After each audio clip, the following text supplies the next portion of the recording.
Do you struggle to figure what vocabulary words you should work on with your older speech students? There are so many words that they struggle with. They struggle with curriculum vocabulary. They struggle with words in text, and you don't know where to begin? Hi, I am Hallie Sherman from Speech Time Fun, your speech language pathologist that is here to help you plan with ease and confidence when it comes with working with your older speech students.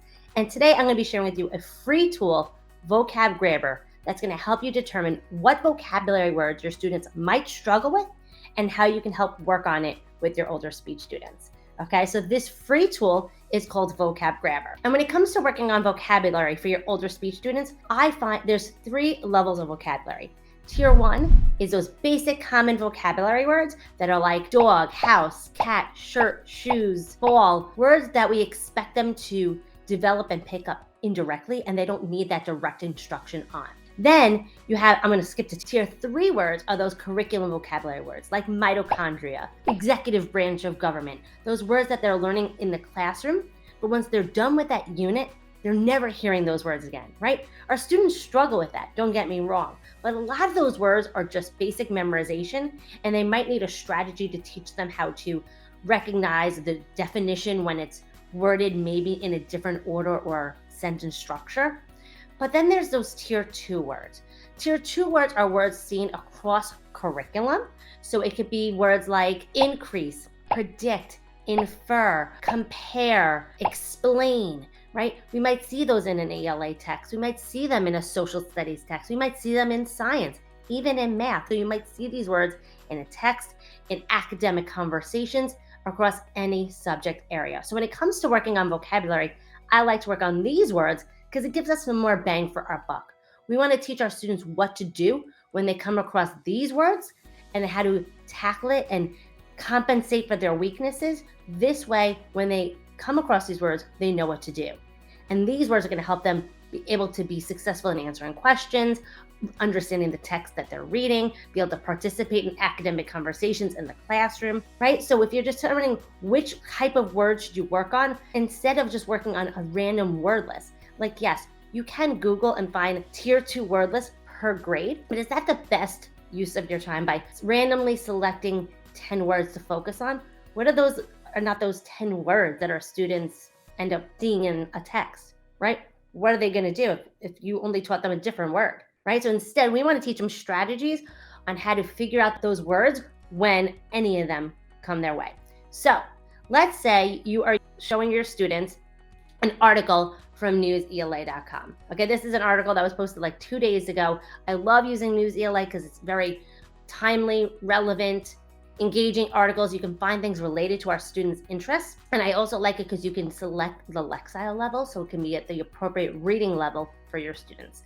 So I already copied and pasted it, but just to help me with the technology piece. But you're going to copy the text, and then you're going to paste it in VocabGrabber. Who has time to sit and read a text and say, hey, what word is a tier 2 word? We don't have time for that. We need any tool possible, especially if it's free, that can help save us time, energy, and can help our students make more progress. So VocabGrabber, you're going to copy a text from anything. You can even take a novel and type it in if you really want to utilize this tool for any sort of text possible. But if it's a website, and it makes it so much easier to just copy and paste it into VocabGrabber, and then you're going to hit the grab vocabulary. Notice how I never signed in, I never paid for anything, okay? You're just utilizing the website as is. If you go to visualthesaurus.com or Visual Thesaurus VocabGrabber in Google, it pops up, okay? Now, all the different vocabulary words in this text have popped up. However, that doesn't mean all these words are tier 2 vocabulary words. So it says here, all vocabulary words, there's geography, people, social studies, math, art. Those are more tier 3 words. I don't want to focus on that unless that is what you are focusing on in the moment, and that's okay. So if you want to find words that are relevant to a specific social studies unit that they might be working on, then you can easily pull it out. Instead, I'm going to unclick, and then I'm going to click vocabulary. And now I got the 10 tier 2 vocabulary words that are in this text. And as you can see, because it makes it visual and Visual Thesaurus, because all those words are the same like size, that means they're shown in the article the same amount of time. It gets even better, this tool, that's free. So if you click any of these words, so let's say recreate. All right, now I have the definition, I have the parts of speech, and I have the sample from the text. This way it can easily help me find where in the text it is located. I can easily also make a context clues activity. I can help preview these vocabulary words with my students before we even read the article. That's a good pre-reading strategy, is let's get our students familiar with these vocabulary words before we even read it. But also it can help prepare us, okay, like I think my students are gonna know what fan means. Yes, it is a multiple meaning word, but I think my students have grasped it. You could also, I like to do a friend, acquaintance, stranger with these words. Before you read the article, if you're not sure if your student might understand fan or complete or similar or view or surprise, you suspect they might, but again, you know what happens when we assume, right? So you might do, okay, I'm gonna share some words with you guys. I want you to tell me if you're a friend to it, you're familiar with it, you can hang out with that word and use it over and over again. Are you an acquaintance with it? Like you've heard it before, but you might not be able to use it on your own. Or is it stranger danger? You've never heard that word before. Okay, so you might go, okay, condiment, recreate, fan, and go through all these different words.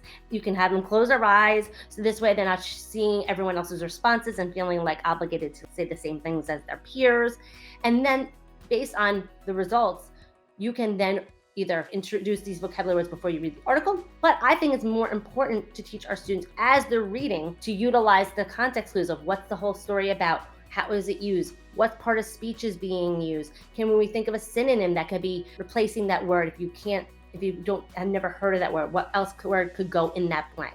By teaching them these different strategies to figure out what that unknown word means versus, because I know what my students do, they skip over it and just pretend it didn't exist. Am I alone? My students, if they don't know what a word means or can't sound it out, they'll just skip it over, but we know what happens. It impacts their comprehension. And so our students having adequate vocabulary awareness and knowledge is an essential skill for reading comprehension. So we want to be able to teach our students strategies for when they get to a word they don't know what to do. So I love using VocabGrabber because it helps me prepare myself and takes the guesswork out of it. What words may or may they not know. And this way, when we get to it in an article or a text, whatever, that I can teach my students what to do when these words come their way. So I hope you found this tool helpful. Again, you can use this with any text possible. I prefer using a digital text because it makes it really easy to copy and paste versus typing it in. Again, who has time for that? This whole thing is to make it easy, quick, and help you plan with ease and confidence when it comes to your older speech students. I hope you found this helpful. Let me know if you've used this tool before. Let me know how your confidence is with using Tier 2 vocabulary words in general and what questions you might have when it comes to in terms of using and working on Tier 2 words and strategies for building vocabulary. Let me know all these things in the comments. I want to hear from you guys so I can help you be the best SLP you can be. And if you haven't already registered for my webinar next week, I have 3 time slots, 2 on Monday and 1 on Wednesday. If you've not yet registered for that, if you found this video helpful and want to learn more from me about how to plan for your older speech students, learn more about SLP Elevate, and get an opportunity to win tons of prizes and have more trainings just like this one, make sure you sign up at speechtimefun.com/webinar 2022, although it's in the comments of this video.